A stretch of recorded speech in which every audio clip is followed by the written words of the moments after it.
College fantasy football week 11 waiver wire. It's the last week of the regular season for most leagues. We've been with you all the way through. We've got 9 more players this week, but we should say right off the bat, this is the last week for waiver wire shows. We're getting you all the way through the regular season. If you need help in the playoffs, we do have that next level support over at patreon.com/rookiebigboard. Our patrons will still get the plays of the week video all the way through the playoffs. Of course, you get the personalized start sit advice in the Discord. And at the end of the day, folks, if you've been watching all the way through all season, support us so that we can put shows out next year. That's how it works, right? Just being honest. So, John, with that being said, let's go ahead. Our last round of waiver wires for the season. And you're kicking us off here with JC French out of Georgia Southern. Nothing wrong with a good Sun Belt Conference quarterback in a high octane offense, Matt. And he has been averaging 25.2 fantasy points per game for the season. But in the last 3, Matt, 36, 41, and 30 fantasy points. He has over 1,600 yards passing and 19 total touchdowns. He's not overly proficient on the ground. I would not call him lightning, but he does get you some extra points with his legs with over 200 rushing yards and a couple touchdowns. So you're all right there. But it's his passing for this team that is going to make the difference. If you need a quarterback and there's over 30 teams on bye, you could definitely do worse than JC French. Man, I had one roster. I pulled it up this week, and it was just bye. It was all red. It's tough out there, man. It's tough. And I got to tell you, I'm surprised. John, I'm going to be honest with you.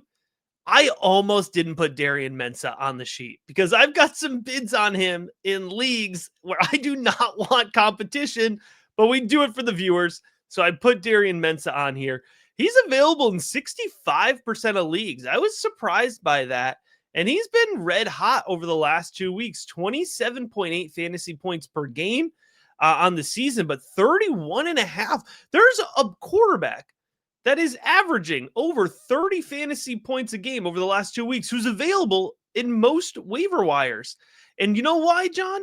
Because why he's scoring these points. They're letting him loose. He's thrown the ball 85 times over the last 2 games. He's thrown for 6 touchdowns. Now, this actually isn't the easiest slate. Like, UConn actually has a good passing defense, surprisingly. But I think against Darien Mensah, he's going to challenge them. UVA, they've been pretty good defensively. I think Darien Mensah is going to challenge them. UNC and Wake, those are 2 good matchups to finish the season. And you're going to see as we're going through the next up, there are bye weeks left, right, in November. So just the value of getting a player with 4 games left is also a really nice piece of this equation as well. Yeah, I'm shocked that he's still available in 65% of leagues. Matt, I'm just literally blown away. I've been using him in 2-3 quarterback leagues all year long. Yeah. He's been gold. He was drafted as my 3rd quarterback. I don't get it. What does the young man have to do from a fantasy perspective? He should not be floating. But we got another veteran quarterback who should not be floating around either. Yeah. Noah Fifita, 70% availability, Matt. We talked about him on one of our sleepers show, I think about a month ago. And I mentioned I've been very impressed with this young man. He's playing better football. I actually think he's a better quarterback without his buddy Tatora McMillan. He's spreading the ball around, and I think he's scanning the field better. 234 fantasy points this year, Matt. He's averaging 29 fantasy points per game. He's quarterback number 32 for the season. And these are very impressive, Matt. He scored over 40 fantasy points twice. He scored over 20 fantasy points 5 times. Ooh. I do not understand why he's still available. Matt, he doesn't have a bye week. And check out this schedule. That's it. That's the juice. Big 12. Kansas. They just got shredded. They've been falling apart defensively. Cincinnati, but they're still 93rd against the pass. Baylor, who's falling apart, and is Arizona State. Matt, 4 tasty matchups in playoff time and week 11 where you might need a win. I just don't understand what people are not paying attention to. And Big 12 defenses are always easy to beat, but Yes. especially at the end of the season. They're injured, they're broken down, the inexperienced players start coming in. There is so much opportunity there. Let's head to the running back position, John. And Damon June out of North Carolina, a really under the radar breakout this season. He's a freshman for the Tar Heels, and he played a big part in that win against Syracuse. I think they're going to be really leaning into him.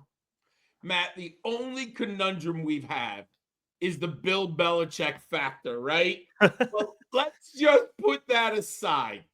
Damon June is by far the best running back in this North Carolina backfield. On Halloween, I was giving out candy. That's my job in the family.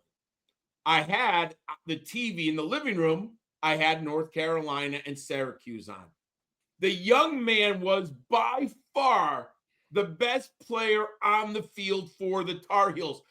To me, it wasn't even close. He had a big run over 40 yards in the first half. He had like a 75-yard touchdown reception in the second half. Matt, this young man is by far their best running back. Now, if Bill Belichick agrees with me, I don't know. Bill Belichick, as fantasy fans of the Patriots, he always can throw you a monkey wrench. But I'll say this, looking deeper at the stats, when the young man has the carries, he got 13 carries on Friday night against the Orange, 101 yards, 172 yards from scrimmage. He got 14 carries early in the year against Richmond, 148 yards. Matt, the eyeball test and the statistics say he's the best player on the Tar Heels. You got to get the young man on the field. And if you are the Tar Heels, do I have to spend money at the running back position in the winter? Don't you have to know if this young man can play running back for you? It would make no sense not to give him the ball. Yeah, you want to get that tape for the next head coach You to see what he do. can do. I get it. Took me a second. All right. Next up here, I'm going to go Duke Scott, the running back out of North Carolina State. Also, just find it hilarious. His name is Duke, and he's a running back for NC State. Yeah. So here's where I'm at with this. This is a risky pickup. This isn't your safe bet, but if he hits, I mean, he could be a league-winning hit. All right, he's available in 97% of leagues, and that's because Hollywood Smothers has been the guy for NC State. He was a late scratch with the injury, didn't play, can't really find much on the injury, how long-term it is, but Scott got into the game. He rushed the ball 24 times for 196 yards. Woo! 196 yards and a touchdown against Georgia Tech. That's great. He had 2 receptions on both of his targets. Now, here's the thing. NC State, they've got a bye week. So maybe Smothers has time to recover. But then it's Miami, it's Florida State, it's UNC. It's not the best stretch at the end, but I'd say it's no harder than Georgia Tech, right? So this is one where what I would do is I would look at my bench and see, is there a running back who realistically I'm not going to start? I'm not going to choose him over somebody who's in my starting lineup anyways, and take the shot on Duke Scott. Go for the upside pick. Make sure he's on your roster if he ends up being a league winner. Don't blow the budget. Be reasonable. But I've got bids in on Duke Scott throughout my leagues. Hey, right now there are few options on the waiver wire, and I'm putting bids in for him also. You never know when you can hit a home run at the running back position. Yeah, like our Reed, we're calling him the Desmond Reed alternative here with Turner at Pitt. This is our third running back recommendation here. Yeah, and I've been watching him because I have Desmond Reed on a bunch of teams. I've obviously been extremely disappointed. Part of it is injury, so I can't really blame it on injury. But the reality is he's not scoring fantasy points.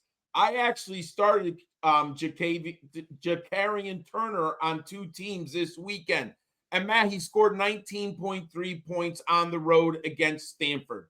If you look at his last 5 games and the coaching staff, if Reed is not on the field, Turner is the guy. He has scored 18, 24. Then Reed returned and he only had 5, 20 and 19 fantasy points. Matt, double-digit points in 4 of the last 5 games. I also did a little bit of research from this young man. He actually is about the same size and weight as Desmond Reed. And what I was reading was the offensive coordinator has a stereotype. He likes explosive pass-catching backs who are fast in the open field and might be a little undersized. Turner's a good player, everyone. If you have Reed like me, you got to go get Turner. And even if you don't, put a bid in for the young man, because I don't think Reed's going to play again, Matt. I'm very worried. This injury, something's wrong there. Yeah, it's clearly a bigger issue. All right, from our plays of the week video last week, we recommended Jackson Harris out of Hawaii. He hit well. He's still available in 65% of leagues. So we're rolling it right back here with the Rainbow Warrior. Yeah, Matt. I mean, he was the best hit we had this week on our sleepers video. 31.5 fantasy points. He has been so good, and probably not everyone's watching Hawaii. They're still on late night television. His last 4 games, Matt, are absolutely insane. He is at over 100-yard receiving in every game. He has scored 33, 19, 28, and 31 fantasy points. He has scored 6 touchdowns in those 4 games. He is by far the number 1 receiver for the Rainbows. Matt, he's still available in 35% of the leagues. I like that Hawaii schedule down the stretch. Go get Jackson Harris, everyone. All right. I am finishing. This is my last one, John. My last waiver wire recommendation of the year. And so, I'm going to the tight end position here. I'm going Jeremiah Franklin out of Boston College. And, I mention this every week, but I'm recommending players that I'm picking up. And I have a lot of tight ends, just naturally the way my tight end buys fell. I had to get to the tight end spot on the waiver wire this week. And this is where I went. I put a lot of bids in on Franklin. He is available in all my leagues. He's available in 46% of leagues, so just about half of the leagues.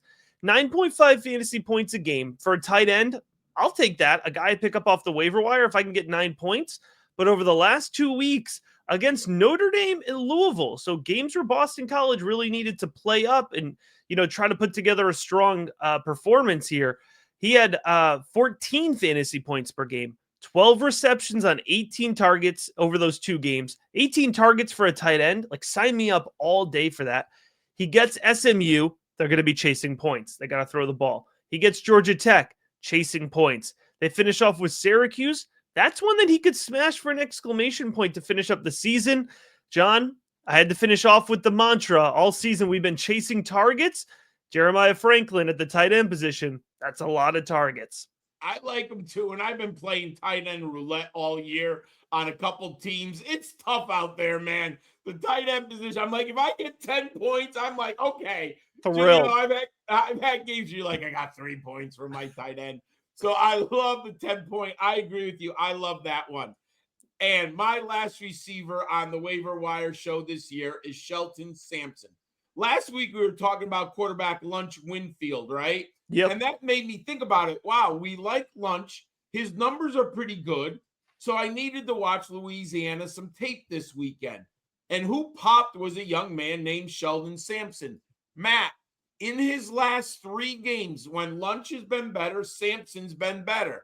12 fantasy points, 18 fantasy points, and 32 fantasy points last weekend. Matt, he's an ex-receiver. He's on the boundary.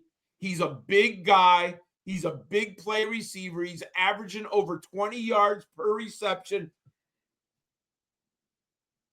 If you need a wide receiver this week, the Raging Cajun, you can get him. Look, he's available on 88% of rosters.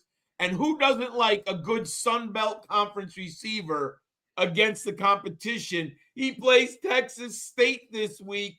You know they can't play defense, the Bobcats. I love them in this matchup.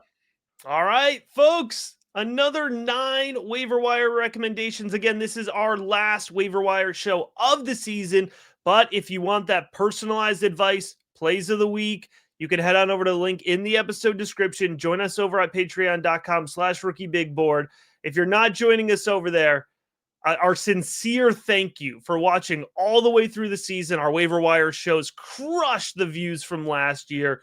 The game continues to grow, and we're proud to be a part of it, and we're glad that you're playing college fantasy football, but more importantly, you're on to those week 11 victories.